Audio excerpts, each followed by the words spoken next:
Today's episode is sponsored by Whole Mission. Learn to chart your fertility simply and objectively with a healthcare professional teacher at Whole Mission. You can use the latest research and technology to help you navigate the highs, lows, and peaks of natural family planning with confidence and a 98% effectiveness rate using the Marquette method of NFP. Learning to chart your fertility might seem intimidating, so let the teachers at Whole Mission take the guesswork out of it.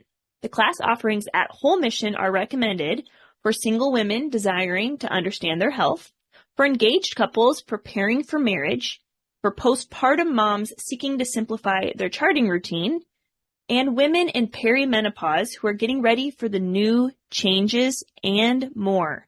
Find out more about Whole Mission's model for whole person health education at www.thewholemission.com.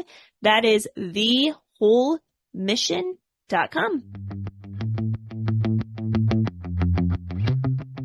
I do want women to know that there is an alternative to suppressing their bodies with hormones, that they can see their body as a good and they can live in that body holistically. Totally. Oh my gosh. It's amazing. Join co-hosts Jamie Rocci and Teresa Kenny as they educate women about the beauty of the feminine design and empower women to take charge of their health.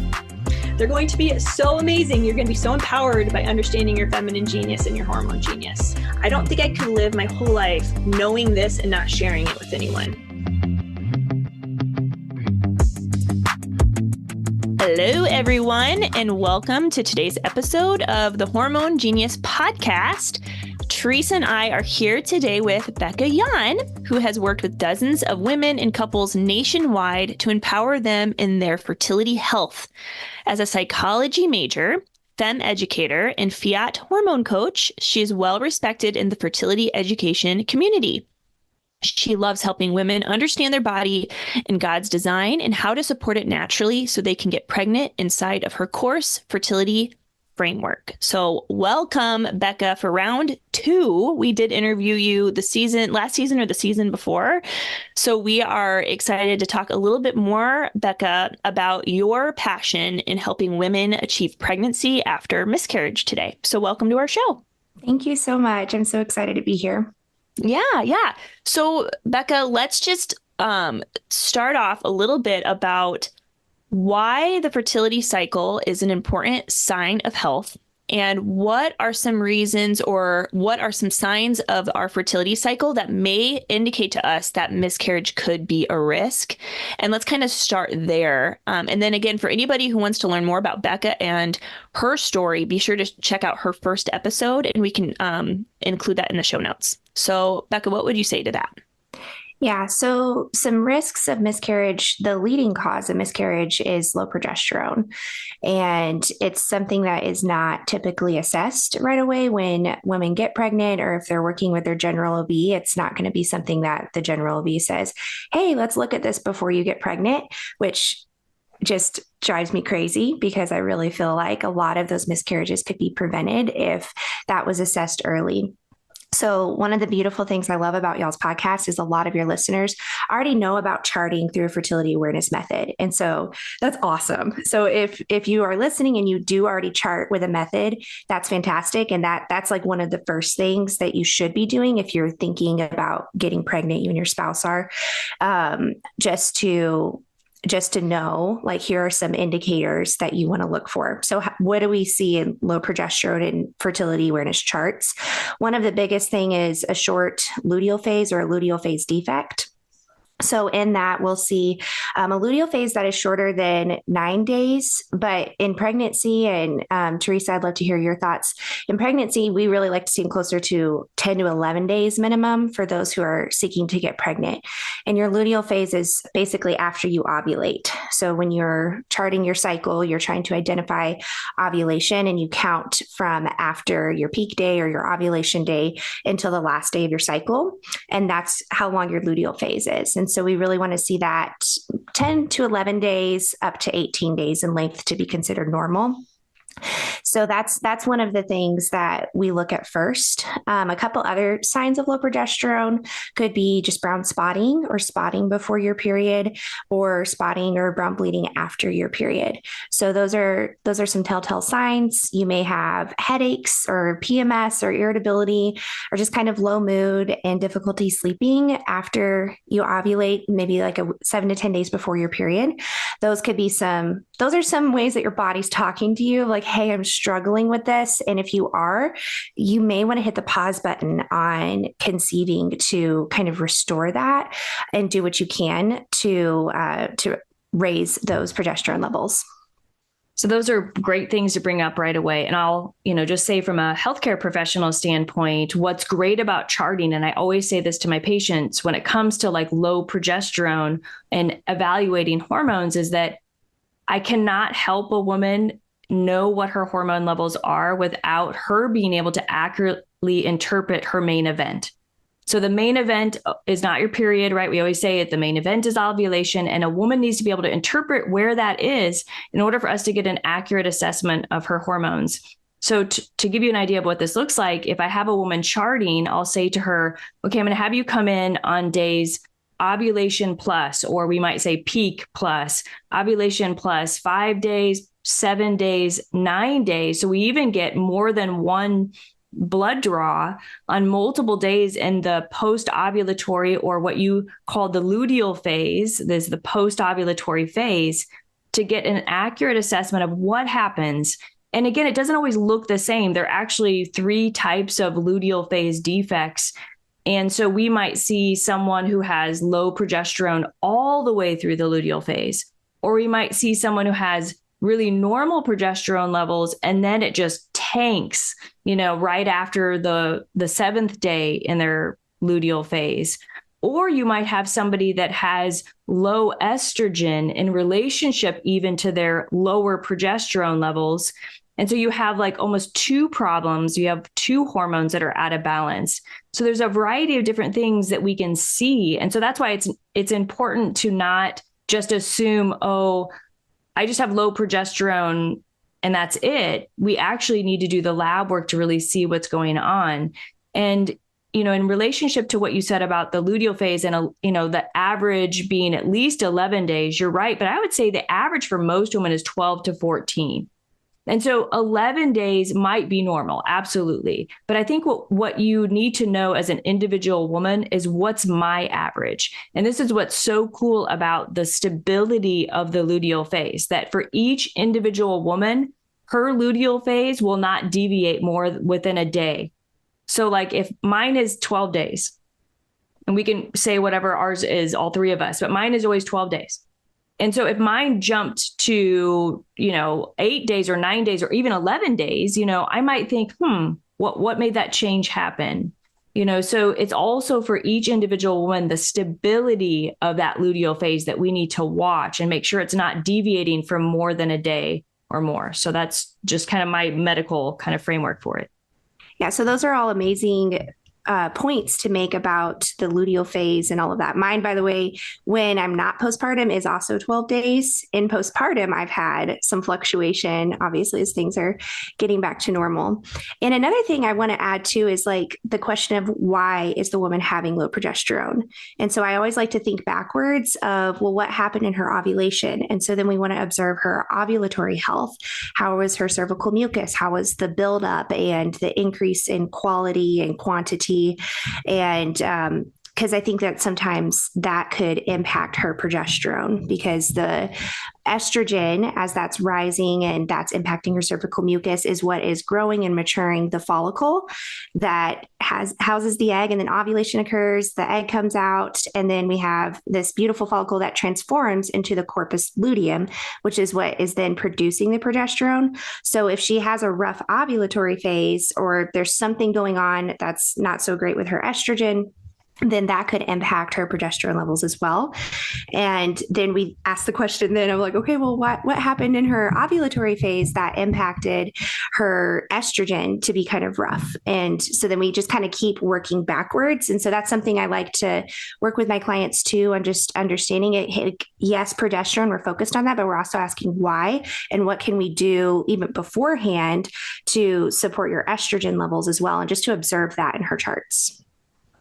I love what you're saying, Bekah. And as a femme trained educator and as a hormone coach, I'm smiling so big because that is exactly all the right things we do. We always look upriver, like what's the thing right before the thing.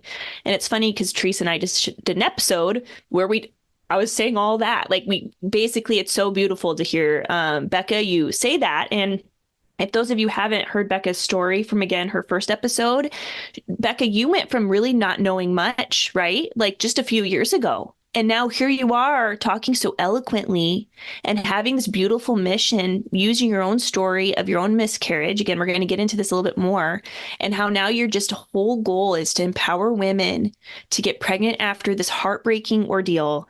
And so let's kind of dig into that. We talked about, what can be the cause of miscarriage. And again, miscarriage can be caused by genetic factors, external factors, internal factors, but progesterone can be a factor, right?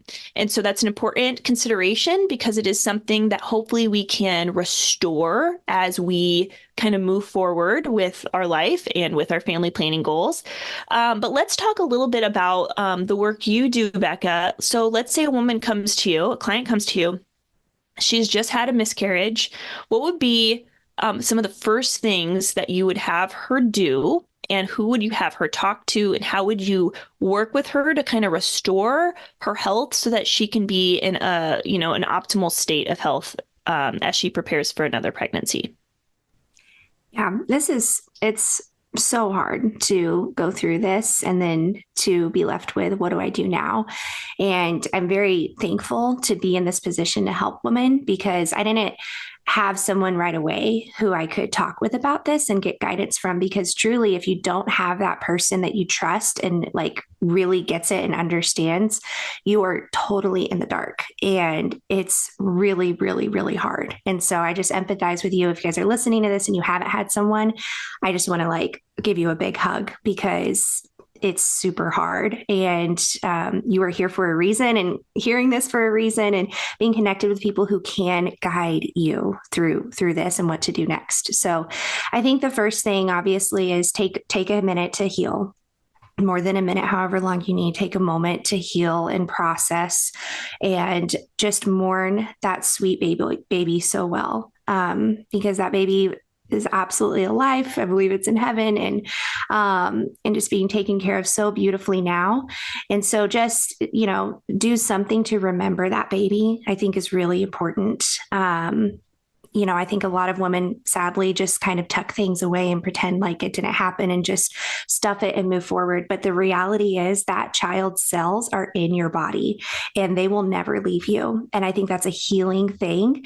All three of my miscarriages, I have cells of those babies inside of me. And I think it's a gift that we have that. So number one is just mourn and remember, and do something to set up a memory, like earrings or a necklace, or, something on the wall, a picture, just to remember that baby. And we did a beautiful memorial on one of our walls. It took me a while to get to it because it's just so hard, but I have a picture with an angel holding the babies. And then on the wings, I have all of my babies' names and the dates.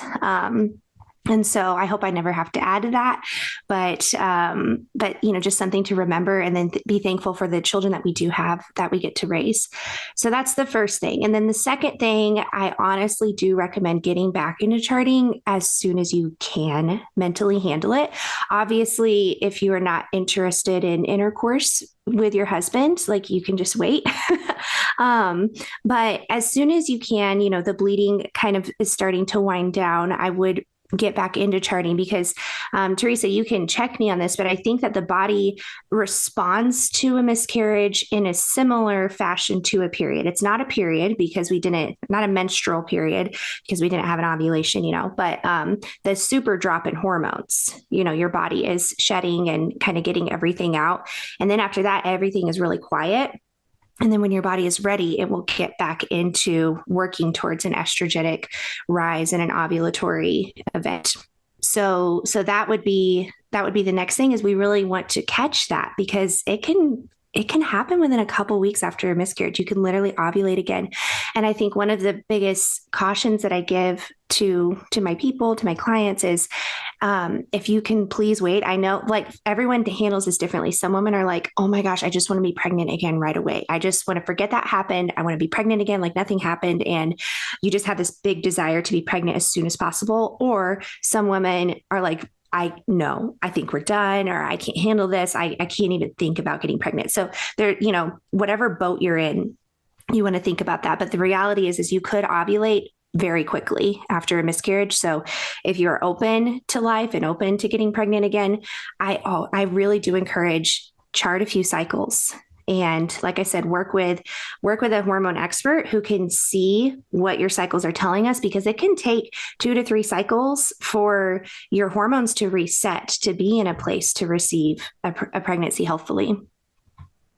Those are all really good points. And I want to go back to just what you said about kind of the loss in the morning. I had, unfortunately, in my practice where, things like this happen, miscarriages are a reality of my work life, my weeks, my months, but they tend to come in kind of waves. So just in this last week, honestly, I went through 2, kind of consultations of miscarriage with patients. Always super hard. But Bekah, to your point, one of those patients said to me, I'm just so thankful to be in a place where someone respects the fact that this was a big deal or this was a life. And that doesn't always happen, unfortunately. That, there are people that are just told it's just whatever, move on, you'll get pregnant again, that it's swept under the rug. So we have these miscarriage kits. And if you're a healthcare professional out there, I would just encourage you to find a way to provide this for your patients. If you are a person who's gone through miscarriage and did not feel supported, I encourage you to talk to your healthcare professional about having this resource. All it is it's a packet of information about what to expect in miscarriage. It's spiritual and other resources for grief and loss that are right at the fingertips of the patient. It is, we put a prayer shawl in it that allows for comfort. You wrap it around your shoulders, put it on your lap. We put a hat, which is a toilet, seat with holes drilled in the bottom, so that if a couple who has lost a baby wants to collect the remains of their baby, they don't have to worry about losing the baby in the toilet. I mean, just imagine every woman who's gone through miscarriage and thought to themselves, what do I do now if it's dropped into the toilet and I don't know what to do? And, we just don't explain this to women.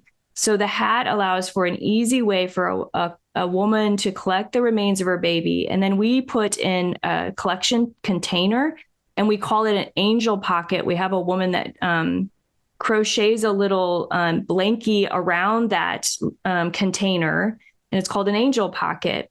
And that way the couple or the woman has the ability to bury her baby in the way that they feel best for them.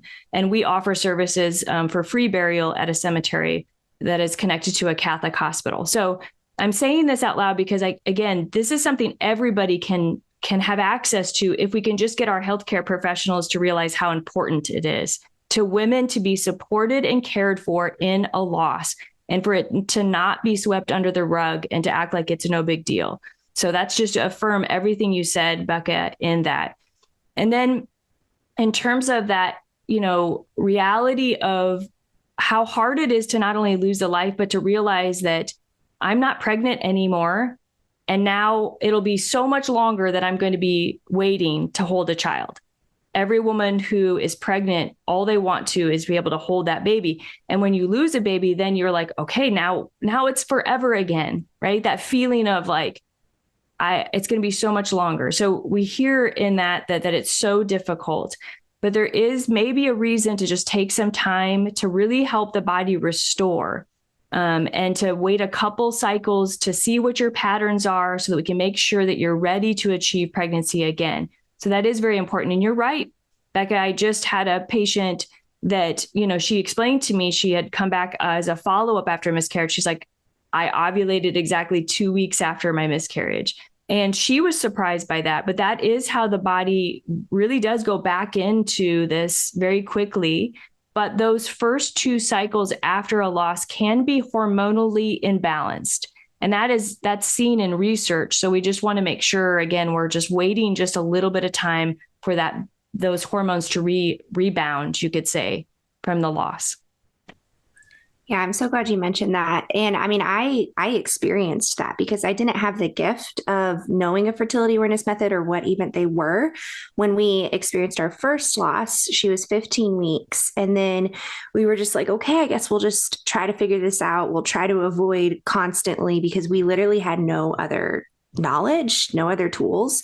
And it didn't quite work out that way. And so we had 2 chemical pregnancies back to back in like consecutive cycles. And so it was like by the 3rd one, that's when we were like, okay, we have to find a different answer than what our doctor's giving us because we can't go through this again. And like looking back, I know, the first miscarriage had its own host of issues and why it happened. And then the second 2, it's like, those probably happened because my hormones were not balanced. They were not ready. Like I just went from super pregnant to not in a second, and then we had to deal with those after that. So like, I know it's really hard if you are in the boat of, we want to get pregnant. Like, I just want to be pregnant again. I totally know how that feels, but it's a lot, like, it's like choose your hard, you know what I mean? And again, like it's a gift to understand a fertility awareness method and chart because then you can identify if you're fertile or not. So you and your husband can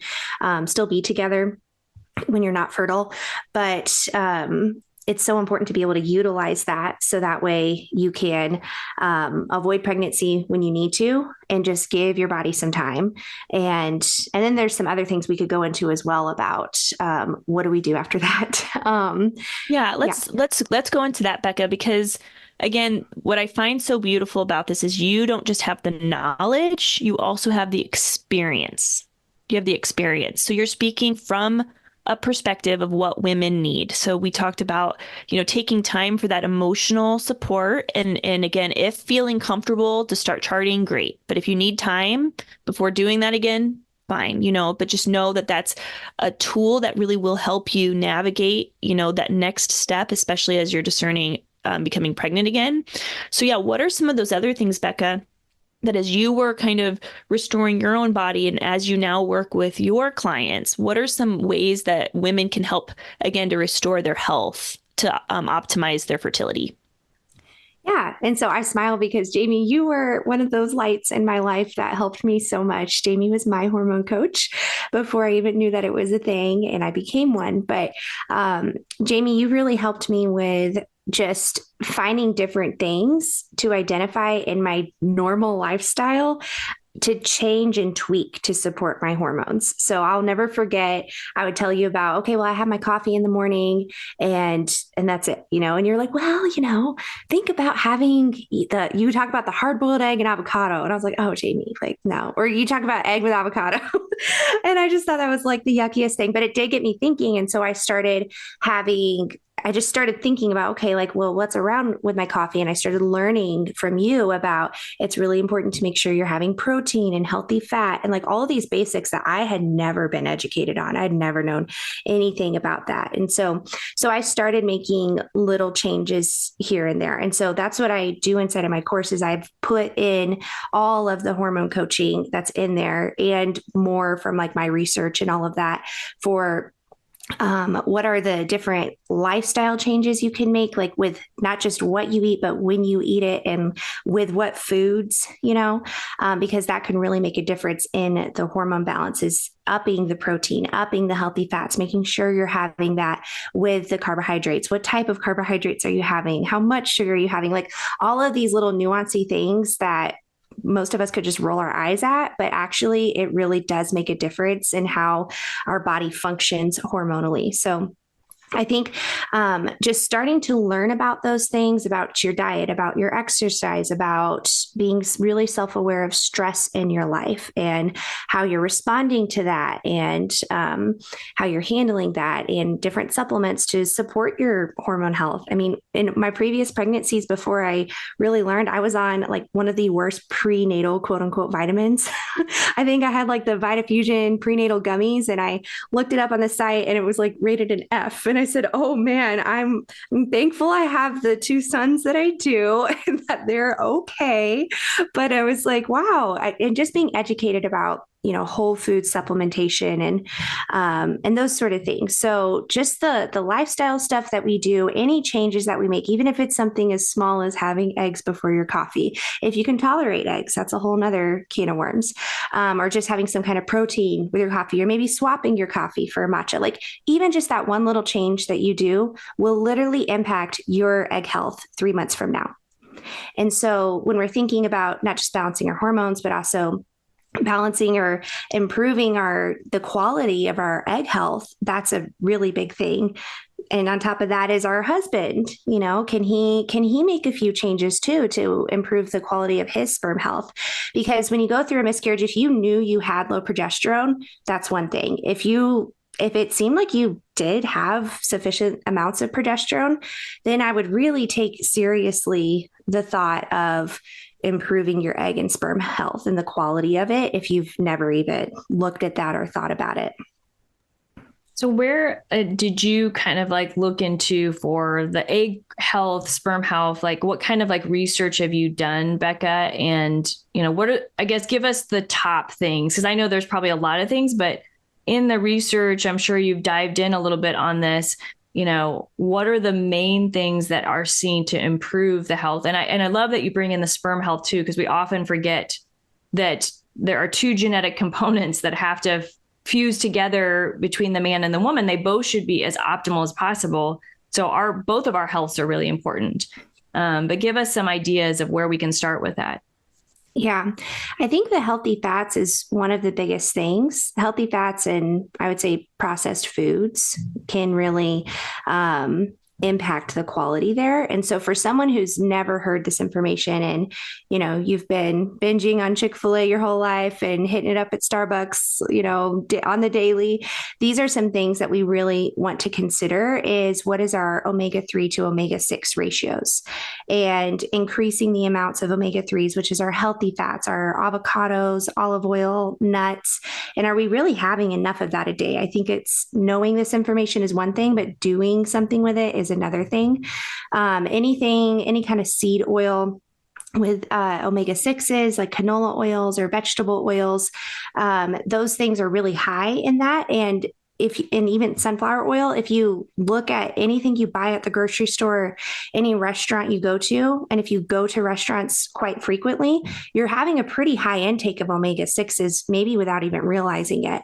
And so balancing those omega-3s and omega-6s can be very helpful. On the man side of things, I know some of the top things are alcohol and caffeine. And so, and I think sugar, you could check me on that, but I think sugar, those three things for the man are pretty huge.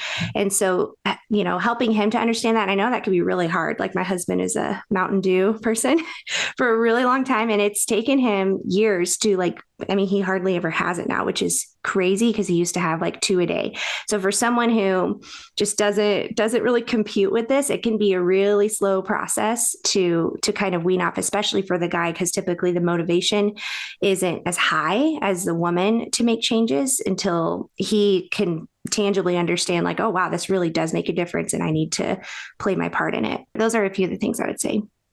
Something too, I love that you're talking about this. Sometimes I think in society, we overcomplicate things that are actually very simple because the things we struggle with are complicated. The cause of those things may not be as complicated. Maybe they are. For instance, the fact of, losing a baby, and I've had a miscarriage too, and it is very complicated and it's very difficult and it's very heartbreaking. And same thing is true or similar difficulty in heartbreak and heartache and frustration if we struggle with infertility or maybe painful periods or whatever that relationship is with our womanhood, with our fertility cycle. It can be hard, right?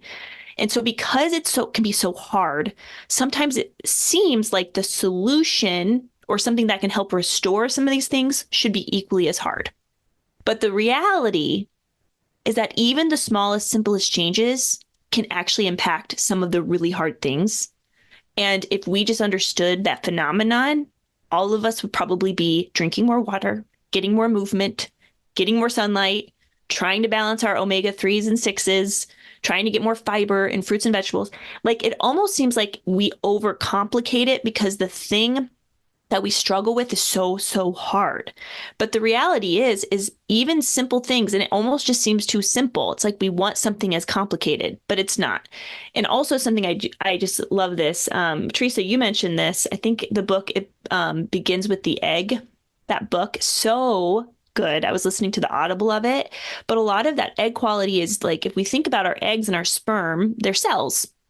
And then our cells have, like these little energy storehouses. We have ATP, mitochondria, so it's like we're the energy storehouse. Every cell has like a little factory within the cell. And so we want to make sure the factory is working optimally.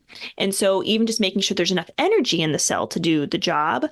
So like supplements, I know supplements, listeners love supplements or they don't understand their thing. But I know CoQ10 has been associated with increased egg quality. So that is a supplement that helps with the mitochondrial function of the cell. So that's just a little FYI.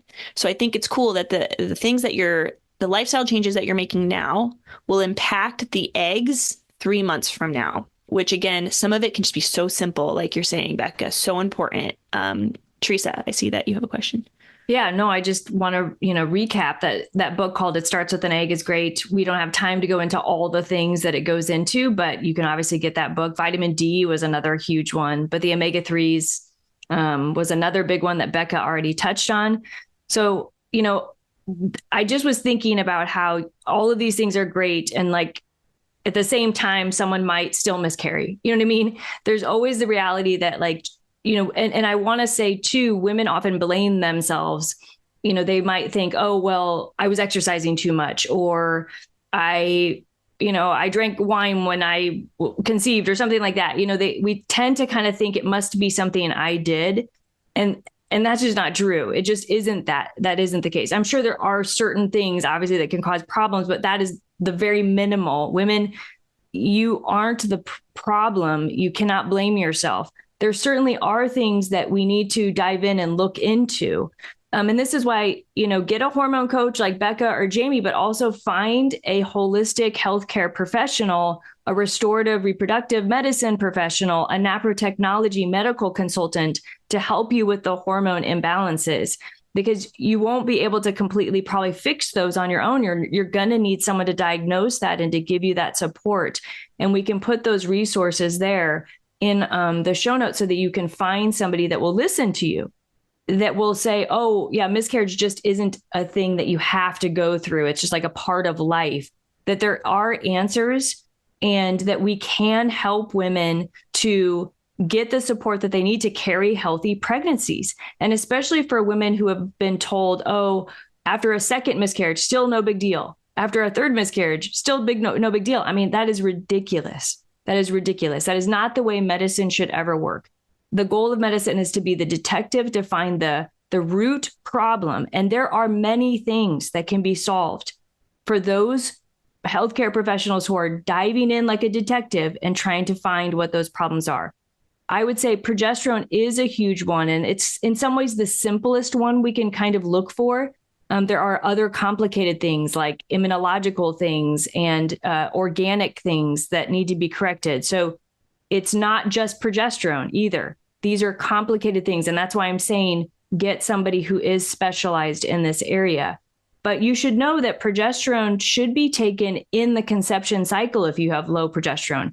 I often say to people, once they're pregnant, we can give progesterone if you have low progesterone, but in some ways we're catching up too late a lot of times. So we have to go back to what, Bekah's point was that we're going upstream, up the river, or Jamie made that point as well, that, it's the healthy ovulation, the progesterone being made in the cycle that is the most important, the quality of the egg. So it starts there, not like we can't catch up always when someone's pregnant already.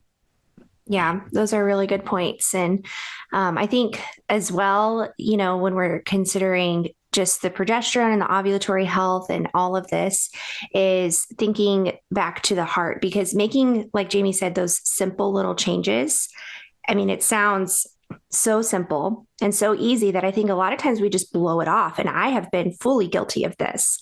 I mean, as a hormone coach, I have been, teaching on and doing all the things with like seed cycling, for instance. And seed cycling, that is a wonderful thing that I really, really recommend. And I can now really recommend it from personal experience. But I was dealing with, in the postpartum phase, some hormone imbalances and fluctuations and all of that. And I was finally like, okay, I will do the seed cycling. It's just like, it's a discipline, right? I have to find a good recipe for it. I have to and you don't have to do it like this. You can literally just like sprinkle it on some yogurt, but I like to, make it really yummy and like some date nut butter balls or whatever. And so it's like, are we going to be disciplined to do those things? And that one, for example, is just a beautiful thing to help both your estrogenic health and your luteal phase health.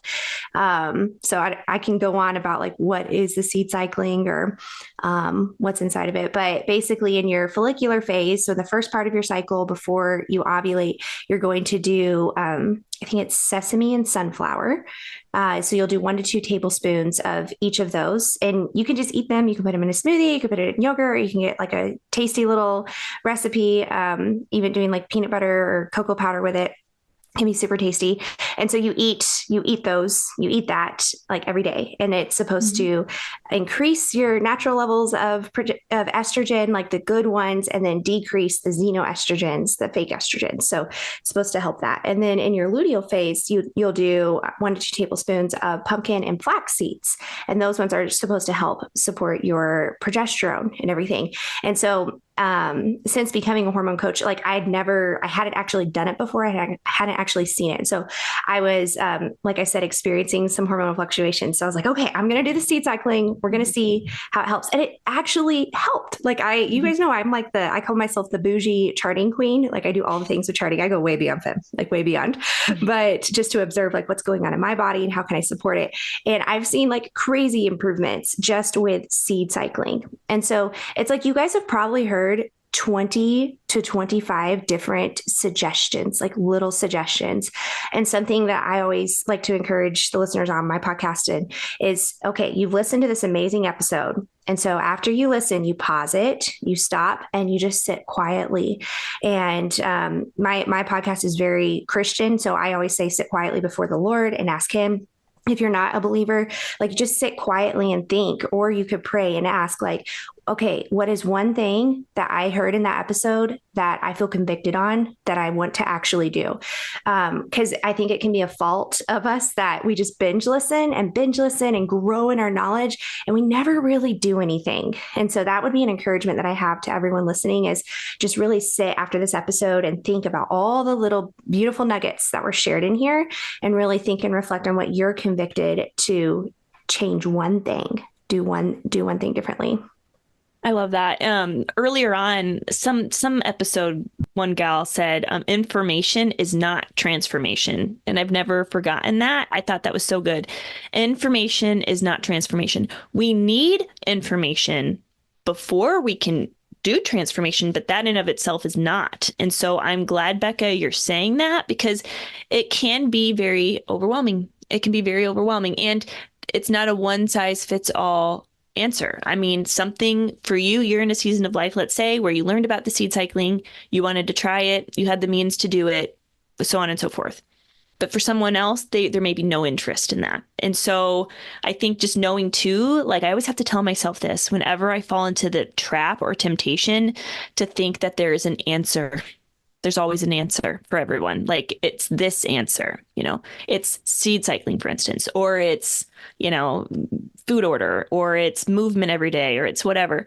While those things are helpful, women and people in general, we are integrated beings. We are not machines. We are not a chemical equation. Although I guess some people could say we are, because we're all made up of chemistry, but you know what I'm saying? So I just think that that's so good, Bekah, what you're saying is to sit quietly and think, Lord, what is it that you need me to do right now? Because sometimes we forget to tap into that God, the source. And again, if people aren't of that worldview, again, just asking yourself, like, what is it that I'm feeling very convicted by? So I love that you're saying that, Bekah. All right, as we wrap up here, I want our listeners to know we talked about if you have experienced a miscarriage, to allow yourself to heal, to lean on your community, to lean on your husband, to give yourself time and space. Secondly, to begin charting your cycle once you're ready to navigate that aspect. If you're new to charting or if you've never tried, that's a very important data point, especially, again, if you're wanting to become pregnant. So that's very important. And then third, we talked about some lifestyle changes that can maybe impact or help our reproductive health. So again, our fatty acids are important. We know that food order is important. We talked about seed cycling, and there is so much more we could talk about. But Bekah, here, as we close up, what do you wish every young woman knew about her hormone genius? I wish every young woman knew that this little tiny discipline of charting can reveal so much information about your ovulatory health. And I truly feel like it should be a discipline that we pursue and seek out and do. Like, it takes 2 minutes a day. And I know a lot of your listeners, maybe even younger, and like considering getting off the birth control pill or something like that. And so if you're convicted to start getting off of that, and then just being disciplined to get into charting. And if you have had a miscarriage, or if you want to prevent one, like that, I just feel like it's such a big thing. And not only just charting your cycle, but like working with an expert to look at your charts. Because if you chart and you're like, okay, well, I'm doing the thing that I'm supposed to do. But I mean, you just took like a 1 or 2 hour course or you maybe read a book or something. And you're looking at your charts, you're not going to know everything it's telling you. I typically do like to use the analogy of charting is like learning another language. And there's so many depths to that. If you've ever learned another language, like Spanish or Chinese or something, like there's the vocabulary, there's the syntax, there's the grammar, there's the rules, there's all of these things. And truly learning to understand the language of your body is like learning another language. And so don't you really like, would you ever expect yourself to take a course on Spanish, like a 2-hour course in Spanish, and be fluent in it and be able to interpret it and tell others about it? Probably not. And so when you're early in this journey, I really encourage working with someone. So not just charting, and it's a beautiful thing, but getting someone to look at your charts and being like, hey, how is this? Someone like Teresa, or a fertility awareness method teacher like me, or just someone who is an expert in those charts, and getting them to look at it and get their feedback on it, because they're probably going to be able to identify a lot of things that you did not even know about it, So that's something that I'm very passionate about, that I wish every woman would know. That is perfect, Bekah. I love that so much. And now let us tell our listeners how they can get in touch with you or listen to your podcast. What are all the things that you would love to share about where you're at? Yeah, thank you. So I have a podcast. It's called For the Love of Hormones. And we talk about all things hormones and conception health and ovulation and about your period and how do we support it. And my podcast is very heavy on Christ following women, because I am a strong believer that the spirit is connected to the mind and to the body and what we observe in your charts. And so I'm very heavy on talking about fertility stuff with the word of God and kind of combining those. And it's really, really fun. And it's a beautiful space. So For the Love of Hormones podcast. And then you guys can connect with me or learn about my course at bekahyawn.com. And all of the information is on there. Thank you so much for being with us today, Bekah. Thank you. Thanks for listening to the Hormone Genius Podcast. Please remember to share our podcast with your friends and family, and also follow us on social media. If you were not aware, we have a YouTube channel. So if you could like and subscribe to our YouTube channel to stay in the loop with all of our latest episodes, we would appreciate that. Thank you so much for your support. We are excited to journey alongside you as you discover the beauty and the genius of your hormones.